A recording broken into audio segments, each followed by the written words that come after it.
My parents banned me from cars after my brother nearly died in a car crash. They don't know I'm a Tokyo street legend.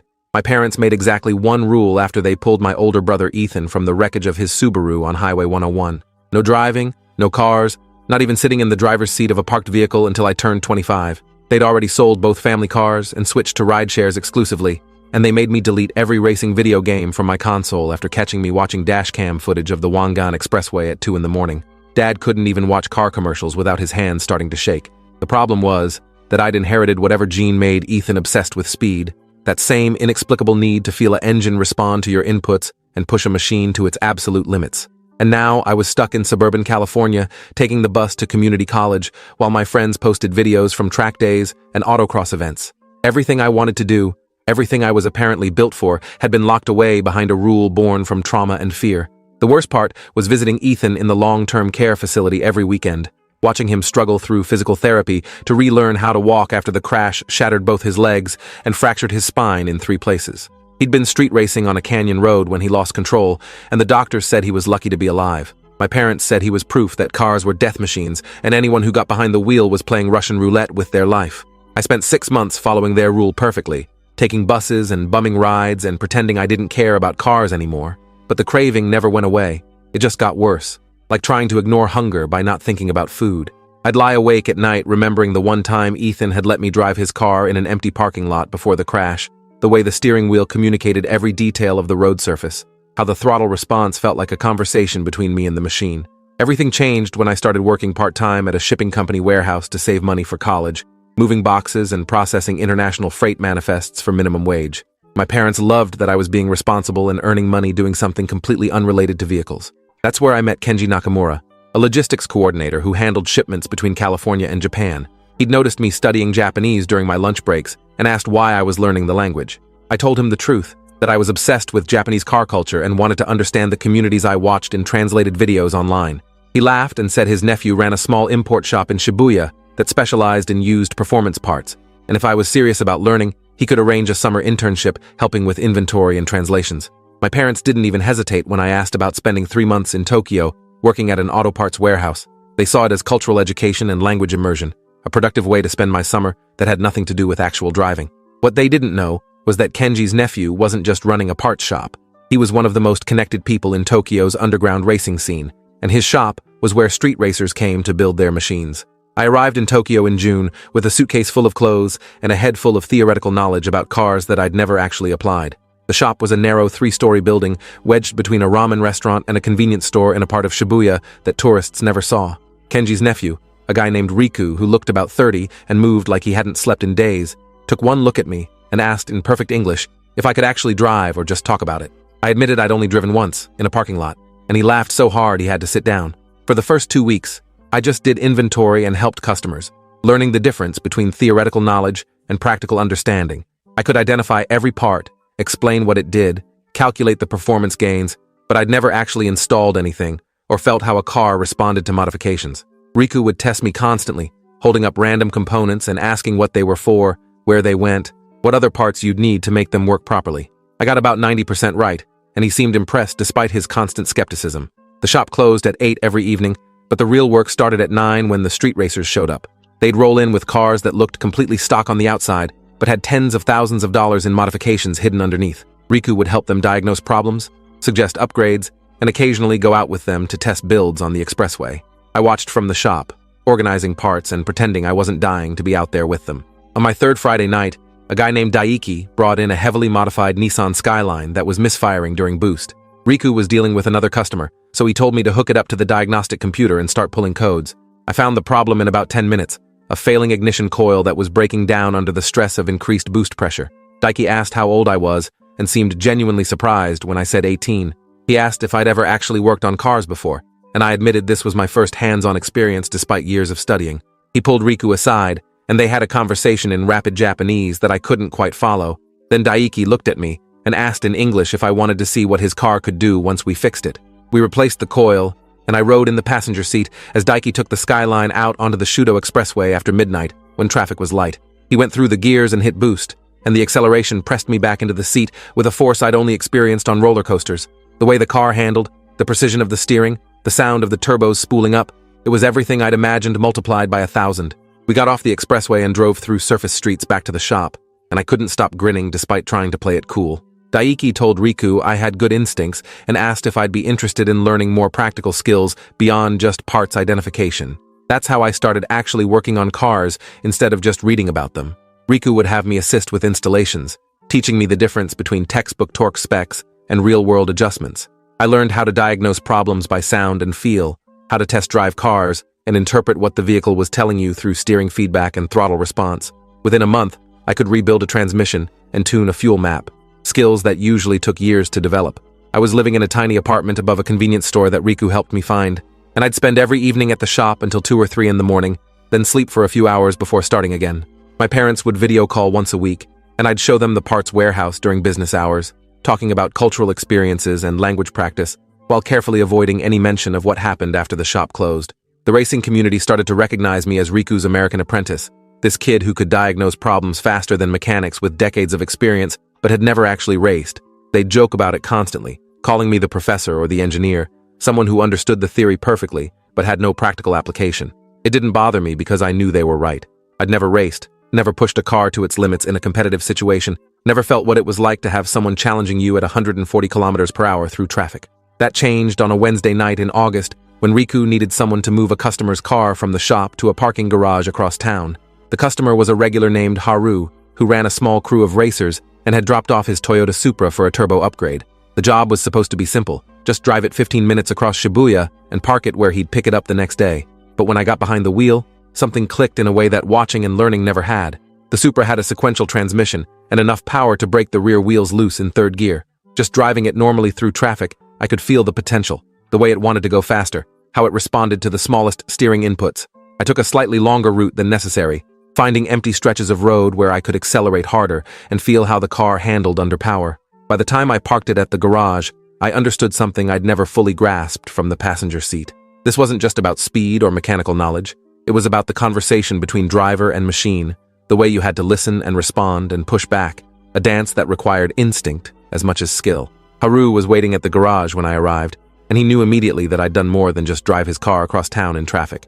He asked if I'd been racing it, and I said no, just testing it, making sure the new turbo was working properly. He studied me for a long moment, then asked if I'd ever actually raced before.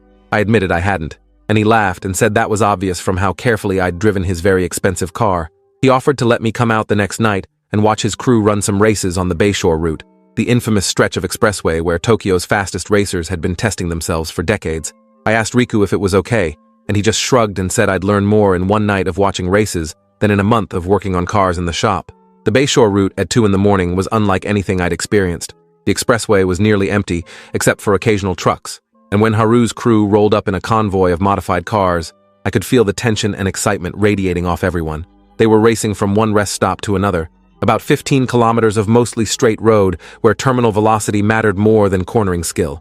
I watched from a chase car as they launched, the turbocharged engines screaming as they accelerated past 200 kilometers per hour. The whole race was over in under 4 minutes, with Haru's Supra crossing the finish point just ahead of a heavily modified Mazda RX-7.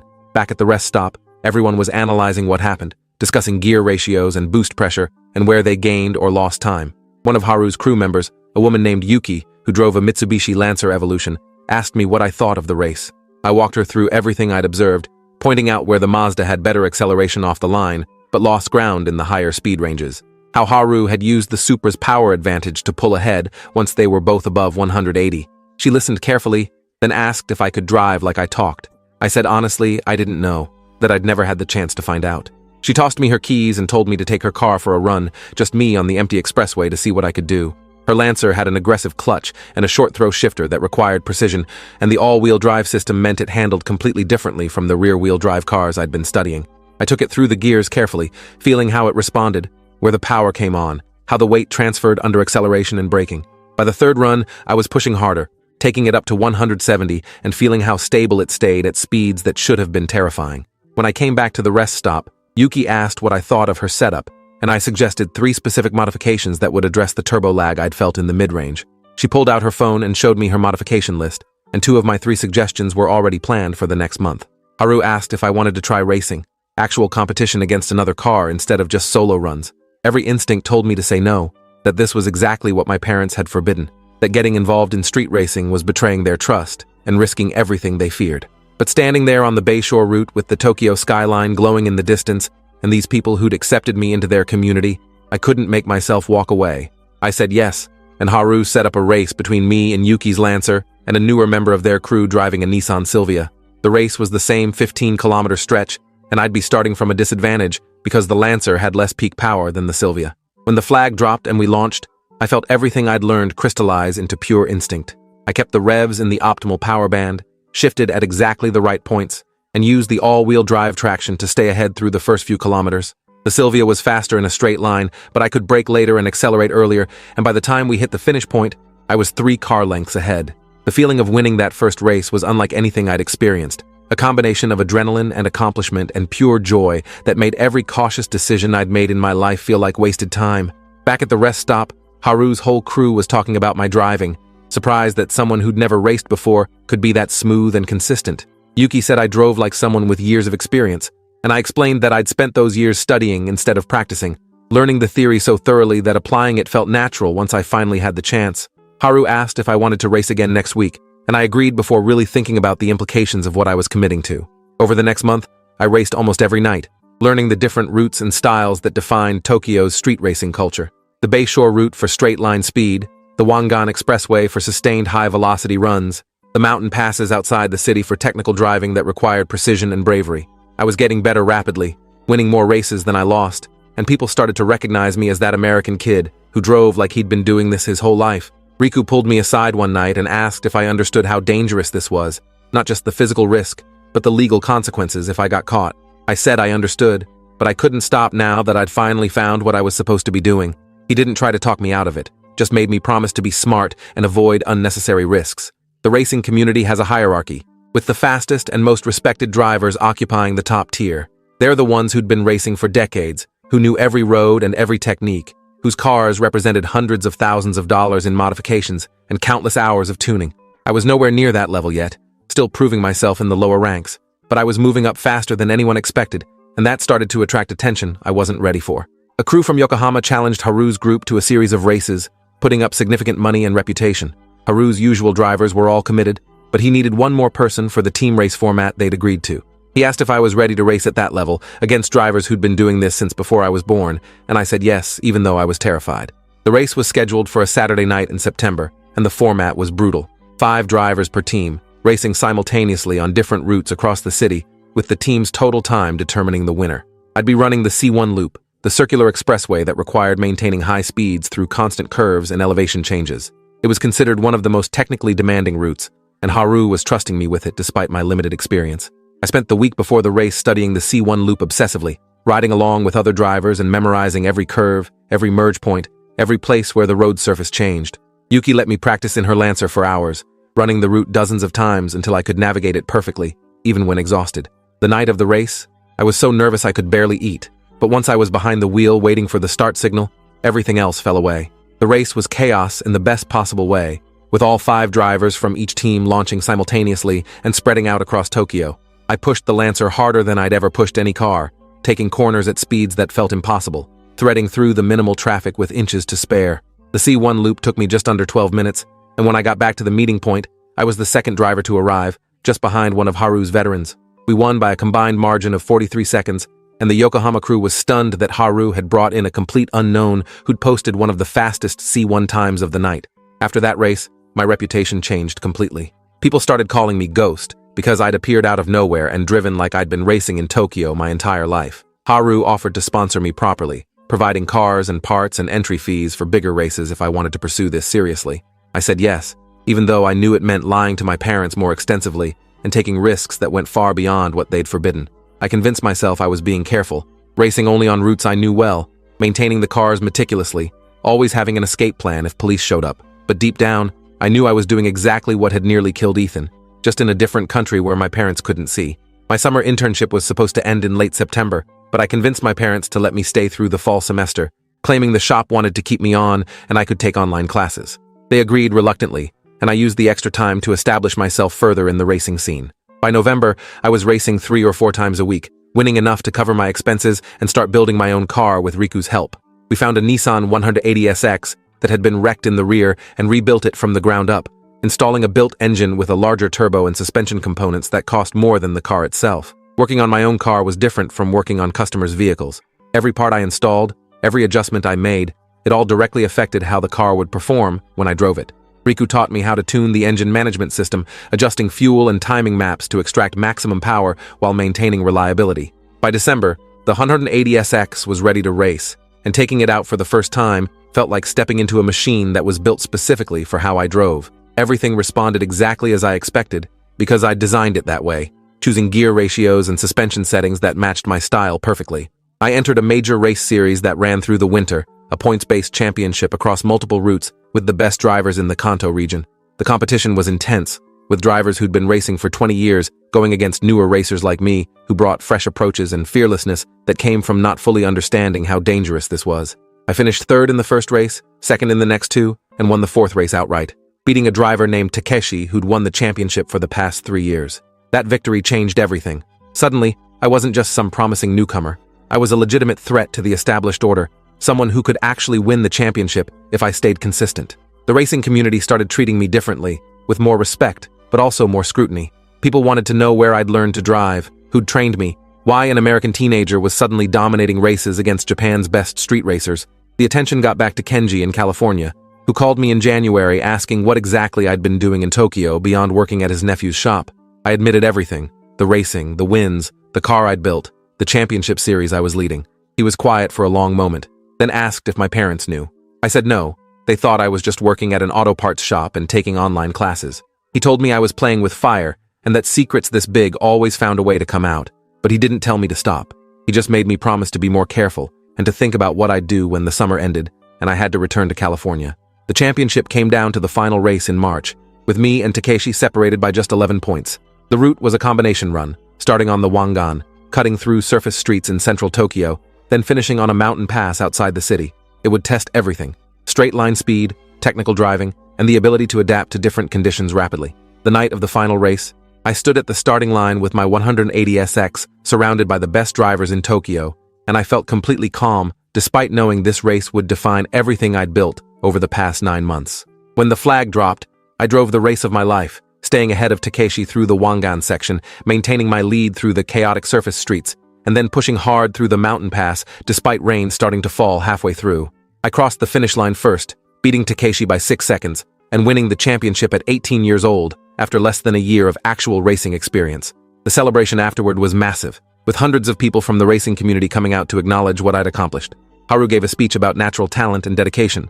Yuki presented me with a custom trophy, and Riku just shook his head and said he'd known from day one I was something special, even though I'd never driven before arriving in Tokyo. But standing there accepting congratulations and taking photos with my championship car, I felt a growing sense of dread about what would happen when my parents inevitably found out. I'd built this entire life in Tokyo, become someone completely different from the obedient son who'd followed their rules back in California. How was I supposed to go back to taking the bus and pretending I didn't care about cars, now that I'd proven I was one of the best in the world at this? The decision got made for me 2 days later when a popular automotive YouTuber posted a video about the championship race, featuring extensive footage of me driving and interviewing other racers about Ghost, the American teenager who'd come to Tokyo and conquered the street racing scene in under a year. The video went viral, getting millions of views in the first week, and someone from my hometown recognized me and posted about it on social media. My phone exploded with messages from people I'd gone to high school with, asking if it was really me in the videos racing through Tokyo. My parents called while I was at the shop helping Riku with a customer's car, and I knew from my mom's voice that they'd seen everything. She asked if I was the person in those racing videos, and I couldn't lie anymore. I said yes, that I'd been street racing in Tokyo for the past 9 months, that I'd won the championship and was being recruited by professional teams. The silence on the other end of the call lasted so long I thought they'd hung up. Then my dad's voice came through, cold and controlled in a way that was worse than yelling. He said I'd betrayed their trust in the most fundamental way possible, that I'd used their permission to go to Tokyo as cover for doing the exact thing they'd forbidden after Ethan's crash. He said I had 1 week to pack my things and come home, and when I got there, we'd discuss the consequences of my choices. I tried to explain that what I'd been doing was different from Ethan's reckless street racing on unfamiliar canyon roads, that I'd been training with professionals, learning proper techniques, racing on routes I knew intimately with safety measures in place. But my mom cut me off and said there was no safe version of illegal street racing, that I could have killed myself or someone else, and I'd thrown away their trust for an adrenaline addiction. She said Ethan was still in physical therapy learning to walk properly, and I'd decided his suffering meant nothing compared to my desire to drive fast. That accusation hit harder than anything else because part of me knew it was true. I justified my actions by telling myself I was being careful, but fundamentally I'd chosen my own wants over their legitimate fears. The call ended with my dad saying he'd already booked my flight home for the following Monday, and I needed to be on it, or I'd be completely on my own with no family support. After I hung up, I just sat on the shop floor trying to process that my entire life in Tokyo was ending in 5 days. Riku found me there an hour later and asked what happened, and I explained that my parents had discovered everything and were forcing me to come home. He asked what I wanted to do, and honestly, I didn't know. Part of me wanted to stay in Tokyo, continue racing, pursue the professional opportunities that were starting to appear. But another part knew I couldn't completely cut off my family, especially when they were still dealing with Ethan's recovery. The racing community rallied around me once word got out, with drivers offering to help me stay in Japan if I wanted, providing places to live and work if I chose to make racing my career. Haru said I had more natural talent than anyone he'd seen in 30 years of racing, and walking away now would be wasting a gift that most people would kill to have. Takeshi, the driver I'd beaten for the championship, told me that racing at my level required absolute commitment, and if I went back to California with my parents' restrictions, I'd never reach my full potential. I spent the next 3 days agonizing over the decision, racing each night like it might be my last time, trying to memorize every sensation and experience before it all ended. On my final night in Tokyo, Yuki organized a farewell run on the Bayshore route with everyone I'd raced with over the past 9 months. We did a parade lap together, dozens of modified cars rolling through the expressway at legal speeds, headlights illuminating the route where I'd proven myself. Back at the rest stop afterward, people shared stories about races I'd won, times I'd helped them with their cars, moments when I'd shown them techniques they'd never considered. Riku pulled me aside before I left and handed me an envelope containing detailed documentation of everything I'd learned and accomplished in Tokyo. He said my parents might never understand why racing mattered to me, but at least I'd have proof that I hadn't wasted the time or taken foolish risks. The flight home was terrible, 14 hours of replaying conversations and wondering if I'd made the right choice by agreeing to come back. When I landed in San Francisco, my parents were waiting at arrivals, and their expressions were a mix of anger, disappointment, and fear. We drove home in silence, and I noticed they'd bought a car again, a basic sedan that my mom drove while my dad sat in the passenger seat watching me like I might somehow hijack the vehicle. At home, they'd converted my bedroom into a home office, boxing up my stuff and putting it in the garage. My dad explained this was temporary, that I'd be staying with my aunt across town until we figured out what came next. They'd withdrawn their financial support for college, and I'd need to either get a full-time job or take out loans if I wanted to continue my education. The punishment felt harsh, but not unexpected, given how thoroughly I'd violated their trust. The first few weeks back were miserable. I got a job at a warehouse moving boxes, the same kind of mindless physical labor that felt like the opposite of the precision and skill racing required. I'd come home exhausted to my aunt's house, eat dinner, and lie in bed watching videos of Tokyo's racing scene, seeing people I knew competing in races I should have been running. My aunt noticed I was struggling and asked what was going on, so I told her the whole story. She listened without judgment, then asked if I'd considered that maybe both things could be true, that my parents' fear was valid given what happened to Ethan, and that my talent and passion for racing was also legitimate and shouldn't be completely suppressed. She suggested family therapy, a neutral space where we could talk through this without the immediate emotional intensity that had characterized every conversation since I'd returned. I approached my parents with the idea, and they agreed reluctantly, saying they'd try anything if it meant preventing me from sneaking off to race again. Our first session was brutal, with my parents describing their trauma from Ethan's crash and their terror when they discovered I'd been racing. The therapist, a woman named Dr. Reyes, let them speak without interruption, then asked me to share my perspective. I tried to explain what racing meant to me, how it wasn't about recklessness or adrenaline addiction, but about finding something I was naturally gifted at and pursuing it with discipline and dedication. I showed them videos of my races, pointing out the precision and control, the safety measures, the professional approach that separated organized street racing from the kind of reckless canyon racing that had nearly killed Ethan. My parents watched the footage, and I could see their perception shifting slightly as they realized this wasn't just their kid acting out. This was someone who'd achieved genuine mastery in an incredibly competitive field. Over several sessions, we slowly started to bridge the gap between their fears and my aspirations. Dr. Reyes helped them understand that completely forbidding something I was passionate about hadn't prevented me from pursuing it, just forced me to lie and hide, which was arguably more dangerous. She suggested compromise, legal track racing instead of street racing, proper training at racing schools, transparency about what I was doing instead of secrecy. My parents struggled with this, arguing that any form of racing was too risky. But Dr. Reyes pointed out that I was 18 now, legally an adult, and would make my own choices eventually whether they approved or not. The question was whether they wanted to be part of that journey or completely cut out of it. That perspective seemed to affect my dad particularly, making him realize that total prohibition might cost him his relationship with me entirely. During one session in May, I brought Riku into the conversation via video call from Tokyo. He explained to my parents how seriously the racing community took safety, how experienced drivers mentored newer ones, how the technical knowledge required was immense and demanded respect for the machinery and the risks involved. He told them about my work ethic, how I'd spent months learning theory before ever racing, how I approached every race with careful preparation and risk assessment. My mom asked him directly if he thought street racing was safe, and he said honestly no. Nothing involving vehicles at high speeds was completely safe. But he added that I'd shown more maturity and caution than many drivers twice my age, and my talent was rare enough that completely preventing me from pursuing it felt wrong. After that session, my parents asked to visit Ethan with me. The first time we'd all gone together since I'd returned from Tokyo. Ethan was walking with a cane now, his progress remarkable given how severe his injuries had been.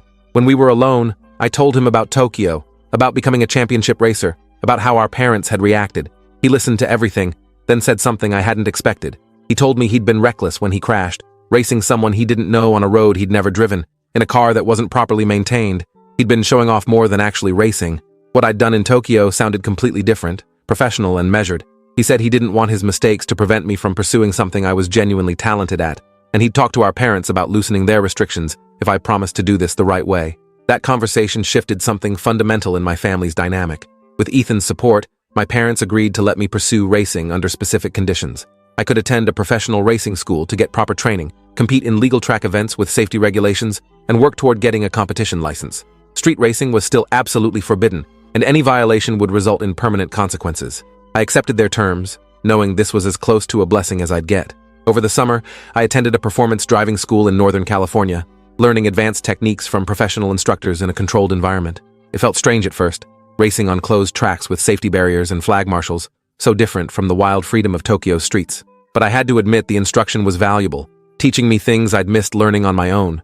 I competed in my first legal race series in August, running a spec series where all the cars were identical and driver skill determined the outcome. I won 3 of the first 5 races, and racing teams started approaching me about development programs and potential sponsorships. By September, I'd received offers from 2 professional racing teams, including one that competed in international endurance racing. My parents attended one of my races in October, standing in the paddock looking uncomfortable but present. When I won that race, beating drivers with years more experience, I saw my dad's expression change from worried to something closer to proud. After the podium ceremony, he pulled me aside and said he was starting to understand why this mattered so much to me, that watching me race properly had shown him I was treating this as a serious pursuit rather than a death wish. My mom took longer to come around, still flinching at every race video and insisting I text her immediately after each event to confirm I was okay. But gradually, she stopped trying to talk me out of racing and started asking about my goals and progress instead. In November, I got a call from a Japanese racing team that competed in the Super GT series, one of Asia's premier racing championships. They'd seen my performances and wanted to know if I'd be interested in their junior development program, which would mean moving back to Japan and training with professional drivers while competing in lower formulas.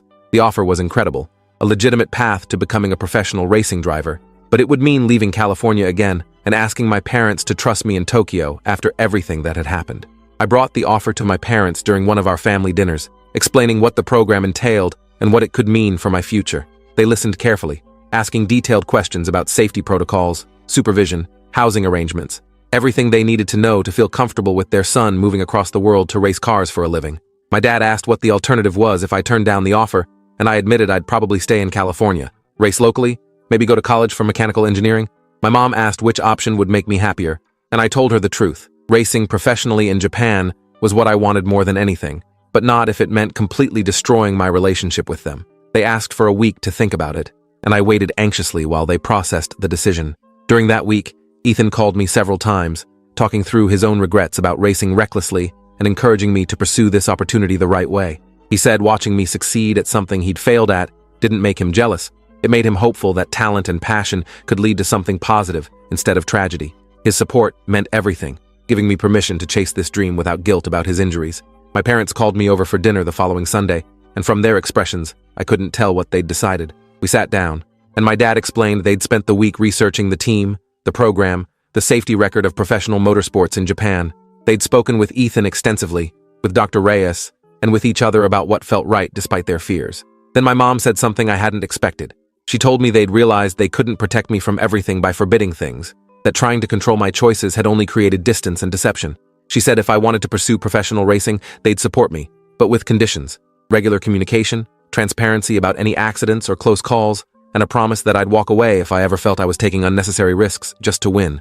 I agreed to everything immediately, signing a literal written agreement my dad had prepared that outlined expectations and consequences. In January, I moved back to Tokyo with my parents' blessing, joining the racing team's development program. The transition from street racing to professional motorsports was harder than I'd expected. The cars were faster and more complex, the competition was intense, and the pressure of representing a major racing team added stress I'd never experienced in underground racing. But Riku was still there, now working as a consultant for the team, helping me adapt to professional racing while maintaining the instincts I'd developed on Tokyo's streets. I competed in my first professional race series that spring, running Japanese Formula 4 against drivers who'd been training since childhood. I qualified mid-pack for the first race, finished 7th, and immediately started analyzing everything I'd done wrong. The team's engineers helped me understand how professional data analysis could improve my driving, showing me telemetry and video that revealed small mistakes costing me significant time. I absorbed everything like I had when first learning about cars, studying data and video for hours, working with the team to optimize every aspect of my performance. By the mid-season, I was consistently finishing in the top 5, and by the end of the year, I'd won 3 races and finished 4th in the championship. The team offered me a contract extension and a promotion to a faster series, seeing potential for me to eventually race in Super GT if I continued progressing. My parents flew to Japan in November to watch me race at Suzuka Circuit, one of the world's most famous racing tracks. Seeing them in the paddock, wearing team shirts and watching me prepare for qualifying felt surreal, given where we'd been 2 years earlier. After I qualified 3rd and finished 2nd in the race, they came to congratulate me, and my mom actually seemed excited rather than terrified. My dad said watching me race professionally, with safety equipment and medical staff and proper preparation, was completely different from imagining me street racing through Tokyo at midnight. He admitted he was starting to enjoy following my career, learning about motorsports, and bragging about his son, the professional racing driver. That night, we had dinner together in Tokyo, and my mom asked about my goals for the future. I told her honestly that I wanted to race in Super GT, potentially move to international series like the World Endurance Championship, and ultimately prove I could compete at the highest levels of motorsports. She listened carefully, then said she'd support whatever I chose, as long as I remembered the promises I'd made about safety and communication.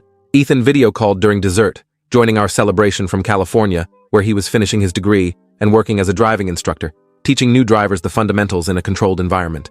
He joked that one day he'd be known as the brother of a famous racing driver, and I told him he'd always be the one who inspired me to pursue this, even if his path had been difficult. Looking back now at everything that happened, from sneaking off to Tokyo for what my parents thought was a parts warehouse internship to becoming a professional racing driver with their support, I understand how unlikely this journey was. Most people don't get second chances after betraying their family's trust so completely, but my parents chose to evolve their perspective rather than rigidly maintain a rule born from trauma, and that choice saved our relationship while allowing me to pursue my dreams. The street racing scene in Tokyo still knows me as Ghost, the American kid who appeared out of nowhere and won a championship before disappearing into professional motorsports. I occasionally visit the old spots with Riku, catching up with drivers I raced against, some of whom have also moved into legitimate racing, while others still prefer the underground scene. They respect that I took a different path, and I respect that they're still doing what they love, even if it's outside the law. Last month, I competed in my first Super GT race, driving a factory-backed Honda NSX GT alongside a veteran Japanese driver. We finished 6th, and my parents watched from the team's hospitality suite, finally comfortable with their son racing cars for a living. The broadcast mentioned my background, how I'd gone from community college student to championship street racer to professional driver in just 3 years, and my phone exploded with messages from people back home who'd known me before Tokyo. My brother sent a text saying he was proud of me for turning our family's tragedy into something positive, for proving that passion and talent could overcome fear and restriction. He said watching my success had helped him make peace with his own past, accepting that his crash had been a turning point rather than just a tragedy. My parents' rule after Ethan's crash had been meant to protect me, but it had actually taught me something more valuable, that some callings are so fundamental to who you are that you'll find a way to pursue them regardless of obstacles. The key is doing it with integrity, transparency, and respect for the legitimate concerns of people who love you. I'm grateful they eventually understood that, and I'm grateful I found a way to honor both their fears and my dreams. Thanks for hanging out till the end. If you want more stories, make sure to subscribe and leave your take below.